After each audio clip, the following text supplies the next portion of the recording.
किशन सोनपुर गांव में एक छोटा सा ढाबा चलाता था। इस काम में उसकी पत्नी कमला भी पूरा साथ देती थी। कमला और किशन दोनों मिलकर सुबह से शाम तक अपने ढाबे पर काम करते और जो पैसे बचते उनसे अगले दिन का सामान खरीदते और बाकी से घर का गुजारा करते। ऐसे ही दिन बीत रहे थे। गर्मियां आने वाली थी। गांव के पास जो और दूसरे बड़े ढाबे और होटल थे, उन सब ने अपने ढाबे और होटल में बढ़िया एयर कंडीशनर लगवा दिए थे ताकि गर्मियों में भी ग्राहकों की भीड़ लगी रहे। इस कारण अब किशन के ढाबे पर ग्राहकों ने आना बंद कर दिया। अब ज्यादातर ग्राहक दूसरे ढाबों में ही जाकर खाना खाने लगे। इस कारण किशन की आमदनी बिल्कुल ना के बराबर हो गई। कमला, अब तो ढाबे पर ग्राहकों की भीड़ लगनी बंद हो गई है। एक भी ग्राहक रोटी खाने के लिए नहीं आता। सबको इसी ढाबों में खाने की आदत हो गई है।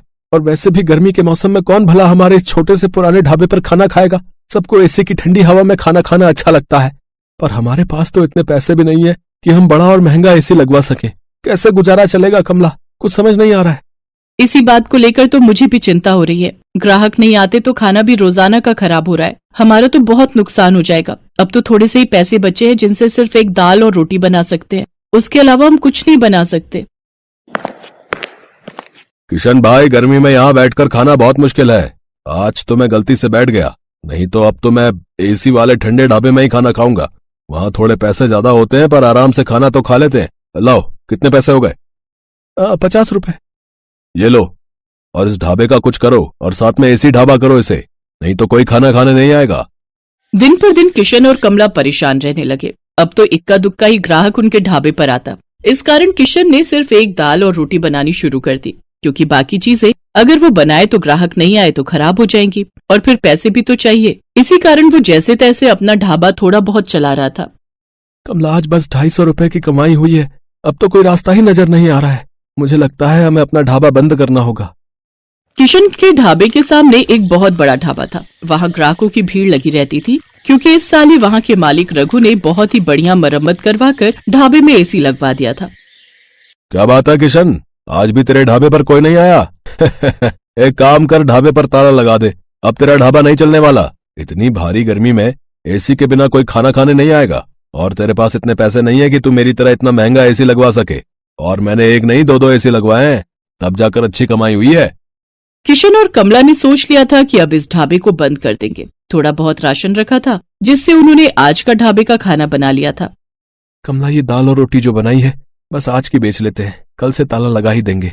कोई फायदा दिखाई नहीं दे रहा है। हाँ, मैंने जो दाल बची थी वो बना दी है, और थोड़ी बहुत तंदूर की रोटियां भी। उस दिन पूरा दिन कोई भी ग्राहक नहीं आता। दाल और तंदूर की रोटियां ऐसे ही रखी थी। कमला, मुझे लगता है अब कोई नहीं आएगा। रात के 9 बज रहे हैं, हमें घर चलना चाहिए। सामने रघु के ढाबे पर भीड़ लगी हुई है, तो भला यहाँ कौन आएगा? तभी किशन देखता है सामने रघु के ढाबे पर एक बहुत ही जरूरतमंद आदमी अपनी गर्भवती पत्नी के साथ कुछ मदद मांग रहा है। भैया, मेरी मदद करो। मेरी पत्नी की तबीयत बहुत खराब है। हम पर कुछ गुंडों ने हमला कर दिया। हमारी गाड़ी, मोबाइल, पर्स, कैश, जेवर सब लूट कर ले गए। हम शहर जा रहे थे, हमें नहीं पता कि इस रास्ते पर बदमाश हमें लूट लेंगे। ओ भाई, ये कोई खैराती धर्मशाला नहीं है जो तुम्हें मुफ्त में यहाँ रोक लूं। चलो जाओ यहाँ से। पता नहीं कहाँ कहाँ से आ जाते हैं। मुझे क्या पता, कोई चोर उचक्के लुटेरे हो तुम। आजकल किसी का कोई भरोसा नहीं है। ओ छोटू, इन्हें बाहर भेज और ढाबे का शटर गिरा दे। मैं घर जा रहा हूँ। ऐसा ना कहो, मेरी पत्नी की तबीयत सचमुच बहुत खराब है। बस कुछ देर आराम करके हम चले जाएंगे। अरे अरे, सुनो तो भैया, भैया सुनो तो। सुनो जी, अब खड़ा नहीं हुआ जा रहा। मुझे बहुत प्यास लगी है, थोड़ा सा कहीं से पानी ले लो। किशन और कमला उस व्यक्ति और उसकी पत्नी को देख रहे थे। किशन दौड़कर उनके पास जाता है। भैया जी, आप चिंता मत करो, आप मेरे साथ मेरे ढाबे पर चलो। आइए बहन जी, आप मेरे साथ आइए। किशन और कमला उस व्यक्ति को और उसकी पत्नी को अपने ढाबे पर ले जाते हैं।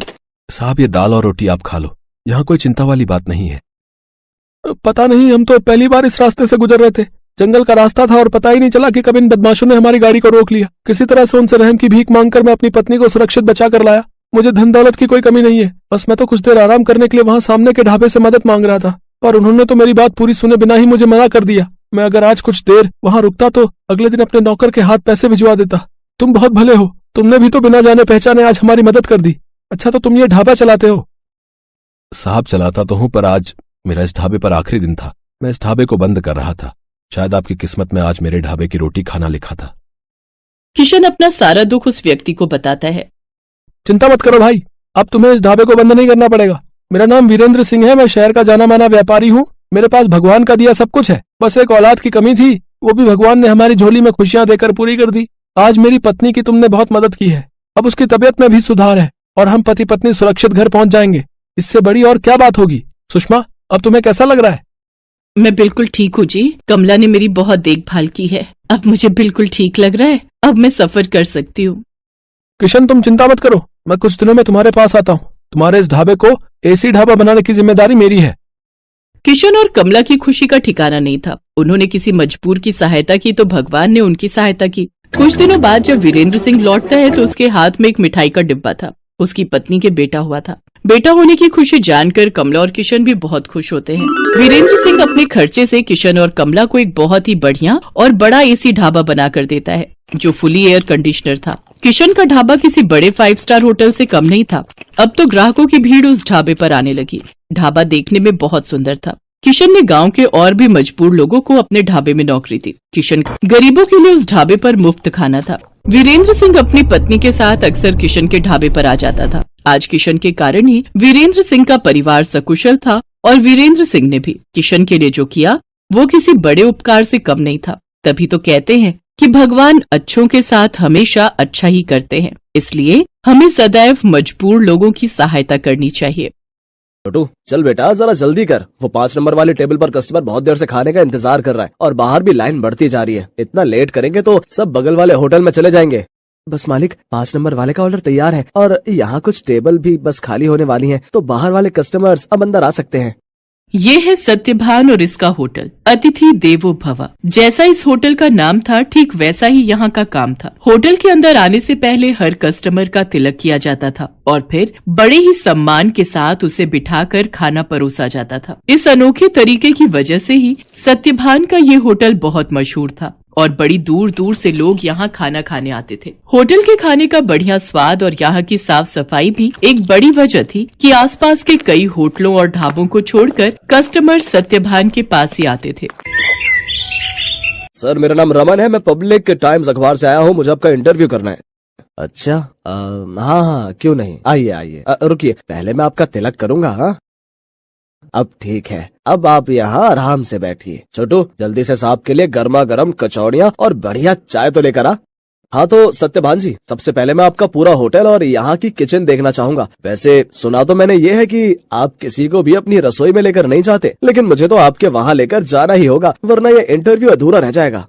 अरे बस, वो बात ऐसी है कि आप तो जानते ही हैं, होटल के बिजनेस में सारा खेल खाने में इस्तेमाल होने वाले मसालों और रेसिपी का ही है और यहाँ मैंने और मेरे साथियों ने बड़ी मेहनत से ये सब तैयार किया है। अच्छा, लेकिन आपके यहाँ जो लोग काम करते हैं, मतलब आपके साथी, अगर उनमें से किसी ने धोखा दिया तो? नहीं नहीं, ऐसा तो हो ही नहीं सकता। यहाँ जितने भी लोग मेरे लिए काम करते हैं वो सब के सब मेरे गांव से ही हैं, यानी सब मेरा परिवार है। आज तक का रिकॉर्ड है, मुझे मेरा कोई साथी छोड़कर नहीं गया। ये तो वाकई बहुत बड़ी बात है। लेकिन अब तो आप इतने मशहूर हो गए, आपका होटल एक ब्रांड बन चुका है, तो लोग आपकी रसोई को अंदर से देखना चाहते हैं। आप चिंता मत कीजिए, मैं आपके मसालों और रेसिपीज का राज नहीं खोलूंगा, लेकिन रसोई के अंदर की कुछ फोटोज तो चाहिए होंगी आपके इंटरव्यू के साथ छापने के लिए।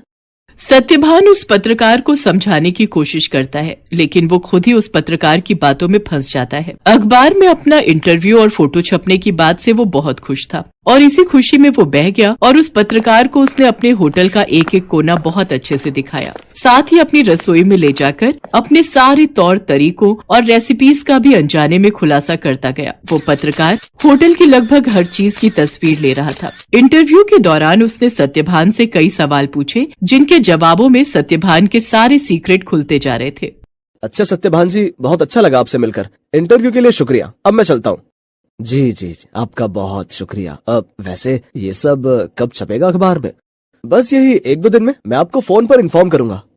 इतना कहकर वो पत्रकार सत्यभान के होटल से बाहर निकलता है और कुछ दूर पहुंचते ही मुस्कुराते हुए अपने गले में पहना हुआ आई कार्ड उतारकर एक कूड़े के ढेर में फेंक देता है। बड़ा अक्लमंद समझता था खुद को, एक नंबर का बेवकूफ निकला ये तो। असल में ये आदमी कोई पत्रकार था ही नहीं, पास ही मौजूद एक दूसरे होटल के मालिक का रिश्तेदार था, जो पत्रकार बनकर सत्यभान के सारे सीक्रेट जानने के लिए उसके पास गया था। ये आदमी अपने मकसद में पूरी तरह से कामयाब हो चुका था। इधर सत्यभान रोज सुबह के अखबार में अपने इंटरव्यू के छपने का इंतजार कर रहा था। जा छोटू, देख तो अखबार आ गया होगा। अब तो पूरे 4 दिन हो लिए, आज तो पक्का अपनी फोटो छपी होगी। छोटू फौरन उस दिन का अखबार लेकर आता है, लेकिन बीते दिनों की तरह उसमें भी सत्यभान और उसके होटल का जिक्र तक नहीं था। ये देखकर सत्यभान उदास हो जाता है। ऐसा कई दिनों तक होता रहा। फिर सत्यभान ने उम्मीद ही छोड़ दी और ये सब कुछ भुला दिया। फिर एक दिन अचानक सत्यभान के होटल में रेड पड़ जाती है। फूड इंस्पेक्टर अपने कुछ आदमियों के साथ सत्यभान के होटल पहुंचते हैं और वहां मौजूद हर चीज की जांच करने लगते हैं। देखिए, हमें आपके होटल के खिलाफ शिकायत मिली है कि आप खाने में नकली सामान का इस्तेमाल करते हैं। ये कैसी बातें कर रहे हैं आप? सालों से मैं इस होटल को चला रहा हूँ, वो भी पूरी ईमानदारी से। अगर ऐसा है तो हमें यहाँ की तलाशी लेने दीजिए। चलिए हटिए यहाँ से। पूरी टीम होटल का कोना कोना छानने लगती है। तभी उन्हें किचन के पास एक छोटा सा दरवाजा दिखता है। फूड इंस्पेक्टर खुद इस दरवाजे को खोलकर अंदर जाते हैं तो उन्हें काफी मात्रा में नकली घी, तेल, नकली मसाले जैसी कई चीजें मिलती हैं। तो ये है तुम्हारी ईमानदारी का सबूत? हाँ, शर्म आनी चाहिए तुम्हें। सत्यभान को कुछ समझ ही नहीं आ रहा था कि आखिर उसके साथ हुआ क्या। खाद्य विभाग की टीम सत्यभान के होटल को सील कर देती है। साथ ही सत्यभान को जेल भेज दिया जाता है। एक ही पल में सत्यभान का सब कुछ बर्बाद हो गया था। उसका परिवार सड़क पर आ गया था। सत्यभान खुद को बेगुनाह साबित नहीं कर सका और उसका सब कुछ जुर्माने की रकम अदा करने में चला जाता है। उसके गांव के लोग जो उसके लिए काम किया करते थे वो भी उसका साथ छोड़कर गांव वापस चले जाते हैं, सिवाय छोटू के। चलो, तुम्हारी जमानत हो गई है। जमानत की बात सुनकर सत्यभान चौंक जाता है। वो बाहर आकर देखता है तो एक वकील के साथ खड़ा छोटू उसका इंतजार कर रहा था। छोटू, तूने ये सब कैसे किया बेटा? तेरे पास इतने पैसे कहाँ से आए? मैं तो बिन माँ बाप का एक लावारिस था मालिक। आपने मुझे सहारा दिया था तो मैं आपको इस हाल में अकेला कैसे छोड़ देता? आपको याद है, मैं हर महीने की तनख्वाह से कुछ पैसे जोड़ता था अपनी आगे की पढ़ाई के लिए। बस वही आज काम आ गए। छोटू की बात सुनकर सत्यभान की आंखों में आंसू आ जाते हैं और वो छोटू को गले लगा लेता है। लेकिन अभी भी सब कुछ ठीक नहीं हुआ था। शहर भर में सत्यभान का नाम खराब हो चुका था। इसलिए सत्यभान अपने परिवार और छोटू के साथ शहर छोड़कर अपने गांव चला जाता है। वहां बांस के बड़े बड़े जंगल थे जिनके बीचों बीच एक छोटी सी झोपड़ी बनाकर सत्यभान और उसका परिवार रहने लगता है। सत्यभान के पास गुजर बसर के लायक भी पैसे नहीं थे, इसलिए उसे कुछ तो करना ही था। तभी एक दिन उसने गांव के एक बच्चे को एक आधे कटे बांस में कुछ खाते हुए देखा। सत्यभान उस बच्चे के पास गया और उससे बोला, बेटा, ये क्या खा रहे हो? ये हरे बांस का अचार है और ये रोटी है। ये बर्तन, ये भी बांस से बना है। वो यहाँ गांव में बांस ही सबसे ज्यादा उगता है ना, तो हम लोग इसी का ज्यादा से ज्यादा इस्तेमाल करते हैं। उस बच्चे की बात सुनकर जैसे सत्यभान के दिमाग के घोड़े दौड़ने लगे। उसने फौरन छोटू को अपने पास बुलाया और उसे कुछ समझाने लगा। फिर अगले दिन तड़के सुबह ही वो छोटू के साथ बांस के जंगल में गया और ढेर सारी बांस की लकड़ियां काट कर ले आया। सत्यभान और छोटू दिन रात लगे रहे और देखते ही देखते उन दोनों ने सिर्फ बांस की मदद से पूरा का पूरा होटल बनाकर तैयार कर लिया, जहां दीवारें भी बांस की थीं और सारे बर्तन भी। अब सवाल ये था कि इस होटल में पकेगा क्या? मालिक, आप चिंता मत कीजिए, हमें जाकर सब लोगों से बात करनी चाहिए जो शहर में अपने साथ काम करते थे। मुझे विश्वास है कि वो सब हमारा साथ जरूर देंगे। छोटू की बात मानकर सत्यभान अपने गांव के लोगों से बात करता है। धीरे धीरे गांव के कई लोग उसकी मदद के लिए आगे आते हैं। कई लोग उसे मुफ्त में राशन देते हैं, जिसके साथ हरे बांस का इस्तेमाल करके सत्यभान और छोटू होटल के लिए खाना बनाते हैं। और इस तरह एक बार फिर सत्यभान का होटल चल पड़ता है। लेकिन हालात अब पहले से बहुत अलग थे। कई दिनों तक सत्यभान के होटल में एक भी ग्राहक नहीं आता। फिर एक दिन शहर से कुछ दोस्तों का एक ग्रुप वहां आता है और सत्यभान के अनोखे होटल को देखकर चौंक जाता है। कुछ नया आजमाने के इरादे से वो सभी सत्यभान के होटल के अंदर आ जाते हैं।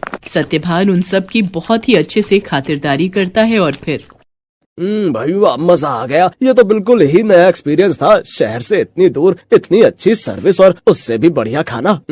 सच में बहुत अच्छा लगा यहाँ आकर। और सबसे बड़ी बात, मुझे तो पता ही नहीं था कि बांस को भी खा सकते हैं, वो भी इतने अलग अलग रेसिपीज में।